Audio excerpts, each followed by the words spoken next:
जय माता दी दोस्तों, स्वागत है आपका हमारे YouTube चैनल पर। आज मैं आपको इस वीडियो में सुनाऊंगी श्री सत्यनारायण भगवान जी की व्रत कथा। इसे पढ़ने और सुनने मात्र से ही व्यक्ति की सारी मनोकामनाएं पूर्ण हो जाती है, उसके सभी कष्ट दूर हो जाते हैं और उसे मोक्ष की प्राप्ति होती है। इस पावन कथा के महात्म्य का वर्णन शब्दों में कर पाना अत्यंत कठिन है। पूर्णिमा के दिन सत्यनारायण भगवान की पूजा इस कथा के बिना अधूरी है। तो आइए करते हैं इस कथा का प्रथम अध्याय प्रारंभ। एक बार नेमिषारण्य में एकत्र आर्यव्रत के 88,000 महर्षियों ने मुनि श्रेष्ठ श्री सूत जी से पूछा, हे मुनि श्रेष्ठ, कलयुग में मनुष्य वेद विधान और धर्म विरुद्ध आचरण करते हुए पापों के बोझ तले दबता जा रहा है। अतः हे मुनि श्रेष्ठ, मनुष्य के कल्याण हेतु कोई ऐसा उपाय बताइए जिससे मनुष्य को पुण्य लाभ मिले। तब श्री सूत जी बोले, हे ऋषियों, आपने विश्व कल्याण के लिए उत्तम प्रश्न किया है। अब मैं उस मंगलकारी व्रत कथा का वर्णन करूंगा जिसके संबंध में एक बार ब्रह्मश्री नारद जी ने भी भगवान लक्ष्मी नारायण से पूछा था और उन्होंने नारद जी से जो कथा कही थी आप उसे सुने। ब्रह्म ऋषि नारद जी मानव कल्याण की इच्छा से विभिन्न लोकों का भ्रमण करते हुए पृथ्वी लोक में पहुँचे। वहाँ अपने अपने कर्मों के अनुसार लोगों को दुखों से पीड़ित देखकर वह बहुत परेशान हुए और मन में विचार करने लगे कि इन प्राणियों के दुख का निवारण कैसे होगा। जब वह कोई उपाय न सोच सके तो विष्णु भगवान से मिलने पहुँच गए। वहाँ नारद जी ने श्वेत वर्ण और 4 भुजाओं वाले शंख चक्र गदा और पद्म से सुसज्जित भगवान विष्णु की स्तुति करते हुए कहा, हे नारायण, आप सर्वशक्तिमान व सृष्टि के पालन करता है। आपका कोई आदि मध्य और अंत नहीं है। आप सृष्टि के कण कण में व्याप्त हैं और अपने भक्तों की मंगल कामनाएं पूरी करने वाले हैं। मैं आपको नमन करता हूँ। नारद जी की स्तुति सुनकर भगवान विष्णु बोले, हे मुनिवर, आप मुझे अपने यहाँ आने का कारण बताइए। तब नारद जी ने कहा, पृथ्वी लोक के प्राणी अपने अपने कर्मों के अनुसार विभिन्न योनियों में रहते हुए दुखों से पीड़ित हैं। मुझ पर कृपा करते हुए कोई ऐसा उपाय बताइए जिससे उनके दुखों का नाश हो सके। इसके उत्तर में भगवान विष्णु बोले, हे नारद, अब मैं ऐसे व्रत का वर्णन करने जा रहा हूँ जिसे करने से विश्व के सभी स्त्री पुरुषों को पापों से मुक्ति मिलेगी और निर्धनता नष्ट होने से मनुष्य आनंद पूर्वक जीवन यापन करेगा। श्री सत्यनारायण भगवान के इस व्रत को करने से जातक की सभी मंगल कामनाएं पूरी होंगी। नारद जी ने जब व्रत हेतु विधि विधान की जानकारी चाही तो श्री नारायण बोले, मन से, वचन से और कर्म से शुद्ध होकर मनुष्य भक्ति एवं श्रद्धा भाव से किसी भी दिन यह व्रत कर सकता है। इस व्रत में नैवेद्य आदि भक्ति भाव से अर्पित कर ब्राह्मणों को भोजन कराने व दक्षिणा देने से सभी सुखों की प्राप्ति होती है। इस प्रकार सत्यनारायण भगवान की आराधना से सभी कष्टों से मुक्ति पाकर मनुष्य धन से संपन्न व सुखी होकर आनंद पूर्वक जीवन व्यतीत करता है। यहाँ होता है प्रथम अध्याय समाप्त। आइए करते हैं इसका द्वितीय अध्याय प्रारंभ। श्री सूत जी बोले, हे ऋषि मुनियों, अब मैं आप सबको उस निर्धन ब्राह्मण की कथा सुनाने जा रहा हूँ जिसने श्री सत्यनारायण भगवान का सबसे पहले व्रत किया था। प्राचीन समय में वह निर्धन ब्राह्मण काशी में रहता था। भिक्षा मांगकर वह अपना जीवन यापन कर रहा था। ब्राह्मण की दुर्दशा देखकर ब्राह्मणों से प्रेम करने वाले श्री सत्यनारायण भगवान ने एक बूढ़े व्यक्ति का रूप परिवर्तित कर उसके पास जाकर आदर से पूछा, हे ब्राह्मण देवता, तुम इस तरह घर घर भिक्षा मांगकर अनेक कष्टों को सहन करते हुए कैसे जीवन यापन कर रहे हो? दरिद्र ब्राह्मण ने कहा, हे मित्र, आय का कोई साधन न होने के कारण मैं भिक्षा मांगकर अपना जीवन यापन कर रहा हूँ। निर्धन ब्राह्मण की बात सुनकर बूढ़े व्यक्ति ने कहा, हे मित्र, श्री सत्यनारायण भगवान का व्रत करने से सभी कष्टों का निवारण हो जाएगा। श्री सत्यनारायण भगवान की पूजा आराधना करने से तुम्हारी सभी मनोकामनाएं पूरी होंगी। और तुम्हारे घर में धन संपत्ति की वर्षा होगी। ब्राह्मण को व्रत करने की विधि बताकर सत्यनारायण भगवान अंतर्ध्यान हो गए। निर्धन ब्राह्मण ने बूढ़े व्यक्ति द्वारा बताए व्रत को करने का निश्चय किया। उस रात उसे नींद नहीं आई। वह व्रत करने के बारे में ही सोचता रहा और रात भर श्री सत्यनारायण भगवान का स्मरण करता रहा। प्रातः उठकर श्री सत्यनारायण भगवान का व्रत रखने का निश्चय करता हुआ निर्धन ब्राह्मण भिक्षा मांगने के लिए निकल पड़ा। उस दिन ब्राह्मण को भिक्षा में बहुत धन मिला। घर लौटकर उसने अपने आसपास के लोगों के साथ श्री सत्यनारायण भगवान की पूजा करने व उन्हें व्रत कथा सुनाने के बाद सभी को प्रसाद देकर स्वयं भी प्रसाद ग्रहण किया। कुछ ही दिनों में ब्राह्मण की निर्धनता दूर हो गई। उसके घर में धन धान्य की वर्षा होने लगी।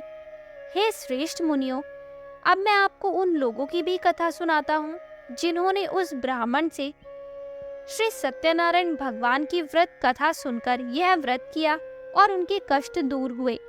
धन संपत्ति से संपन्न उस ब्राह्मण ने हर माह नियमित रूप से व्रत करते हुए जब अगले माह श्री सत्यनारायण भगवान का व्रत किया तो उस व्रत में बहुत से बंधु बांधव और मित्र सम्मिलित हुए। उसी समय एक बूढ़ा लकड़हारा वहां से गुजरा।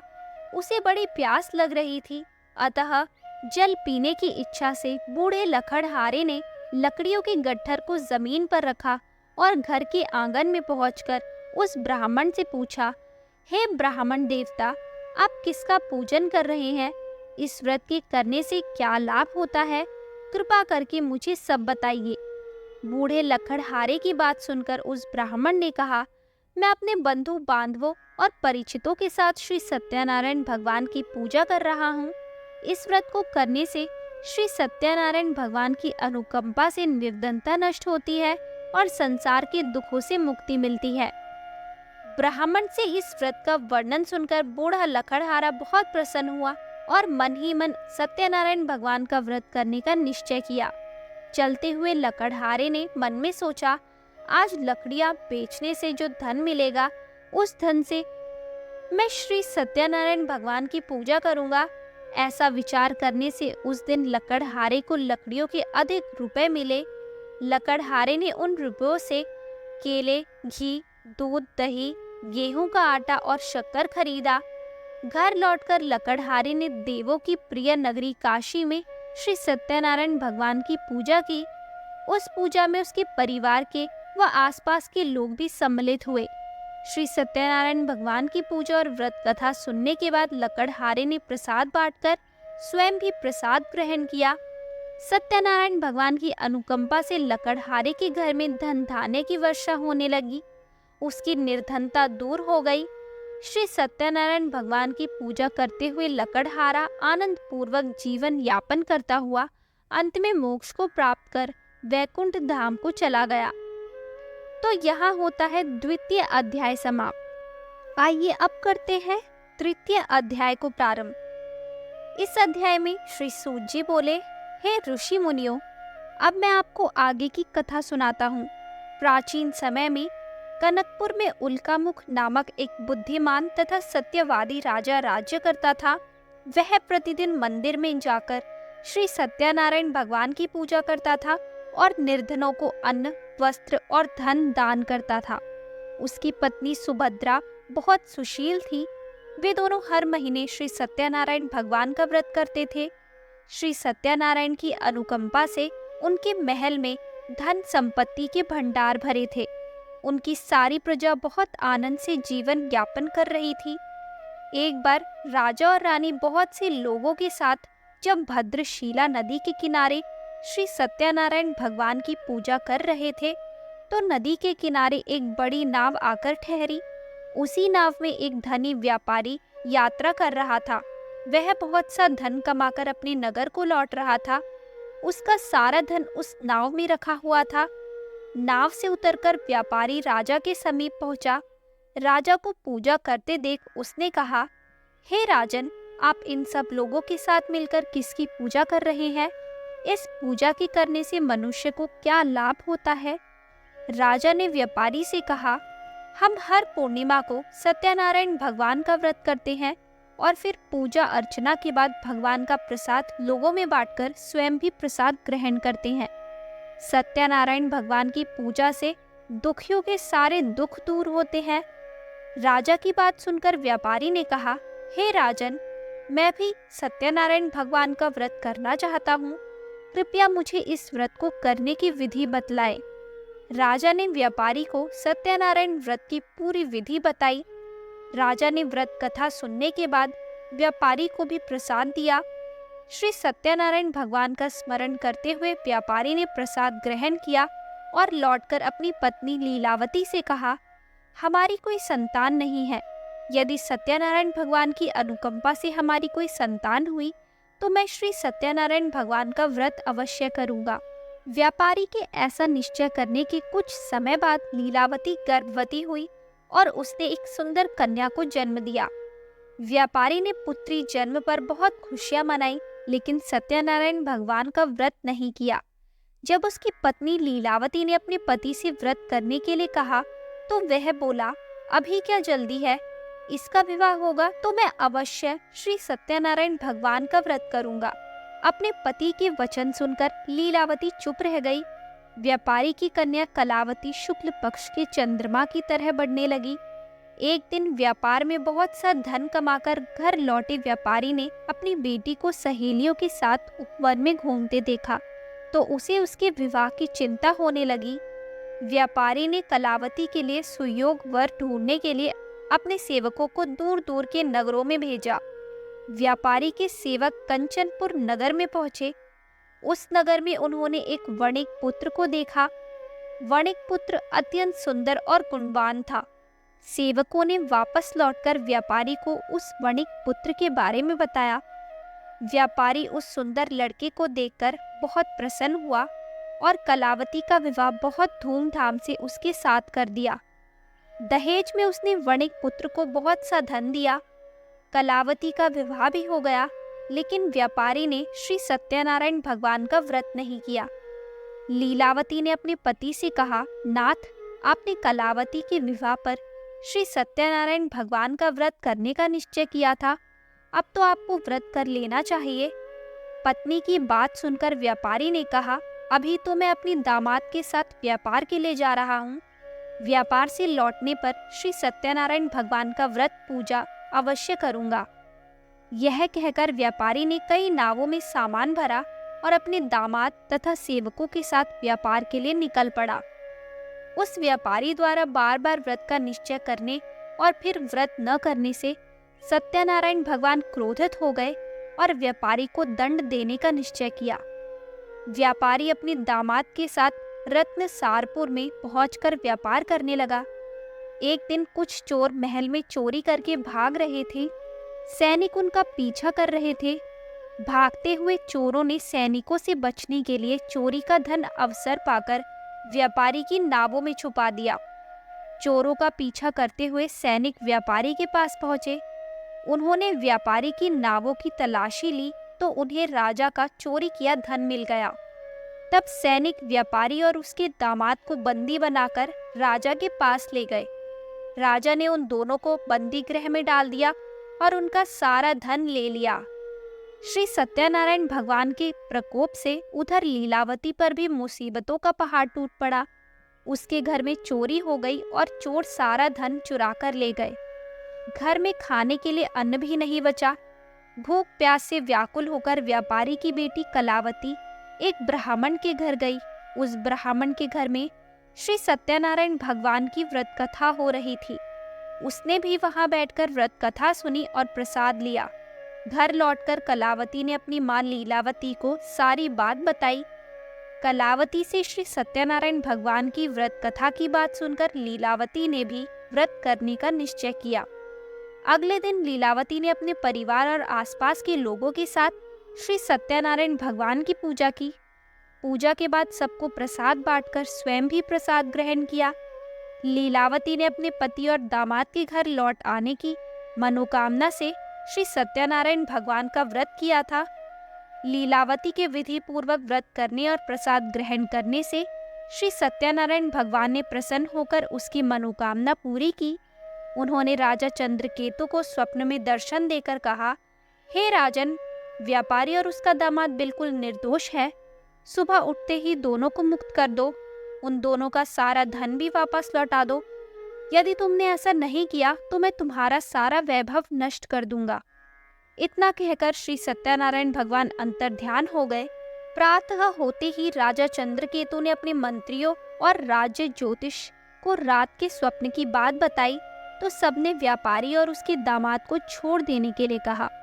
राजा चंद्रकेतु ने तुरंत उस व्यापारी और उसके दामाद को छोड़ दिया, उनका सारा धन भी वापस कर दिया।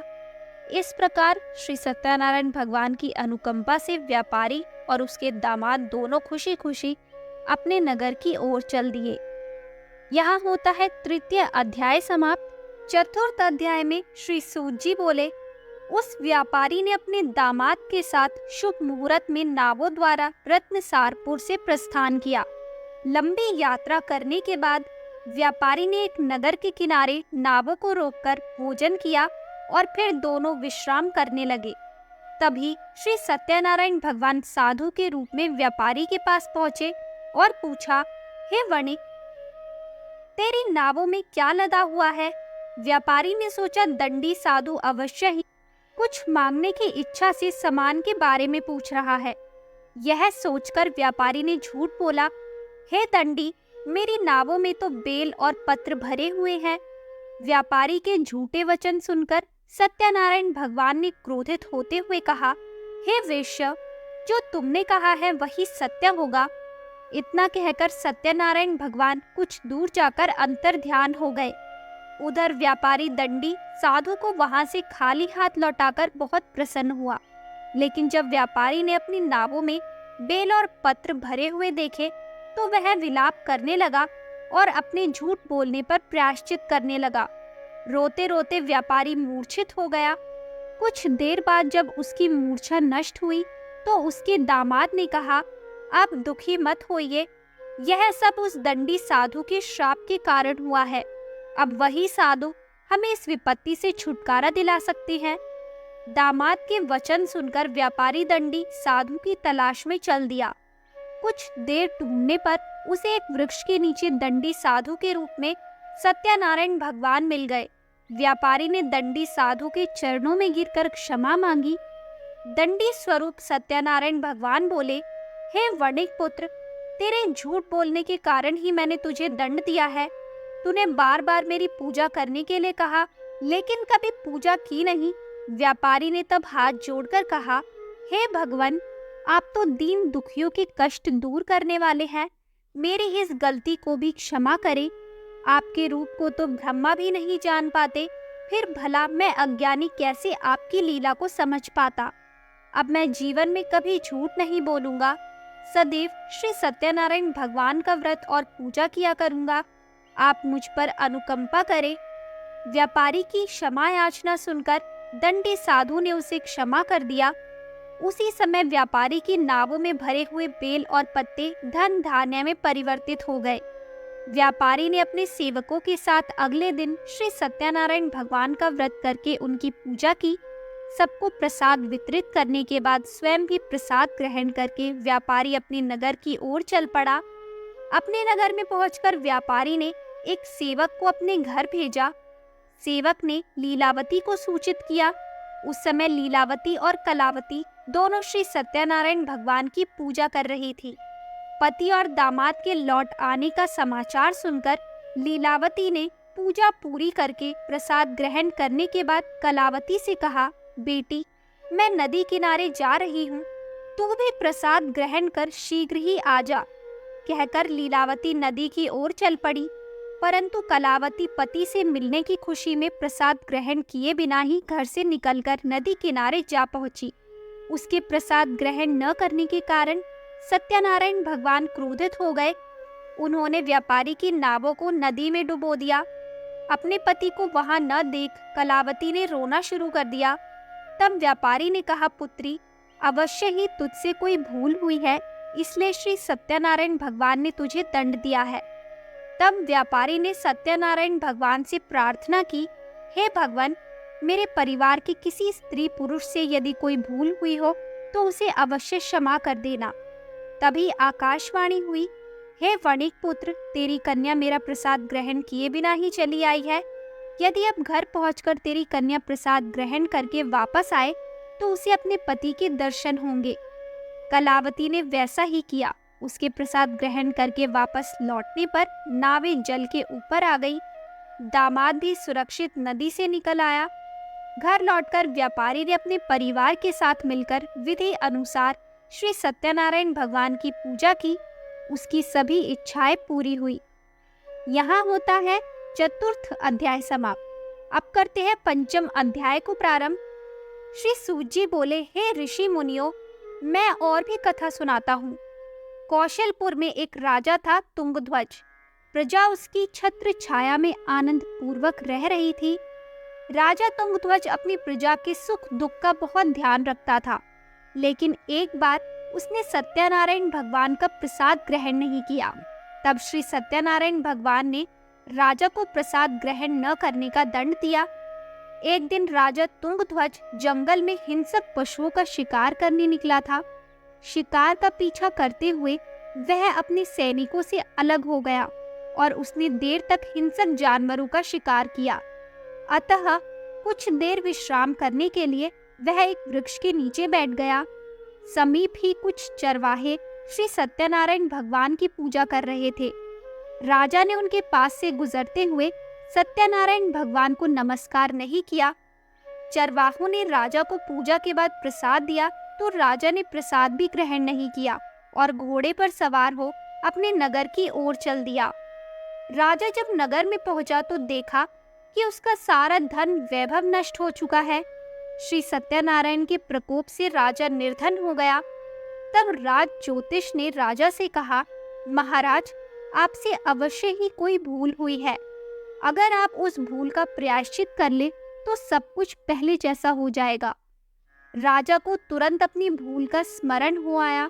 अतः मंदिर में जाकर राजा ने श्री सत्यनारायण भगवान से क्षमा मांगी और उनकी पूजा की। पूजा के बाद प्रसाद ग्रहण करने से ही श्री सत्यनारायण भगवान की अनुकंपा से चमत्कार हुआ। राजा का खोया वैभव पुनः लौट आया। श्री सत्यनारायण भगवान की कृपा से जीवन के सभी सुखों का भोग करते हुए अंत में राजा मोक्ष को प्राप्त हुआ। इस प्रकार श्री सत्यनारायण भगवान के व्रत और पूजा को जो भी मनुष्य करता है उसके सभी दुख चिंताएं नष्ट हो जाती है, सभी मनोकामनाओं की प्राप्ति होती है। वह मनुष्य मोक्ष पाकर सीधे वैकुंठ धाम को जाता है। श्री सूत जी ने कुछ पल रुककर कहा, हे श्रेष्ठ मुनियों, श्री सत्यनारायण भगवान के व्रत को पूर्व जन्म में जिन लोगों ने किया उन्हें दूसरे जन्म में भी सभी तरह के सुख प्राप्त होते हैं। वृद्ध शतानंद ब्राह्मण ने पूर्व जन्म में भगवान सत्यनारायण का विधिवत व्रत किया। वे दूसरे जन्म में सुदामा के रूप में भगवान की पूजा करते हुए अंत में मोक्ष को प्राप्त कर बैकुंठ धाम को चले गए। उल्कामुख राजा अगले जन्म में राजा दशरथ के रूप में मोक्ष को प्राप्त करके वैकुंठ को गए। व्यापारी ने मोर ध्वज के रूप में जन्म लिया और अपने पुत्र को आरे से चीरकर भगवान की अनुकंपा से वैकुंठ को प्राप्त किया। राजा तुंगध्वज अगले जन्म में मनु के रूप में जन्म लेकर सत्कर्म करते हुए मोक्ष को प्राप्त कर वैकुंठ धाम को चले गए।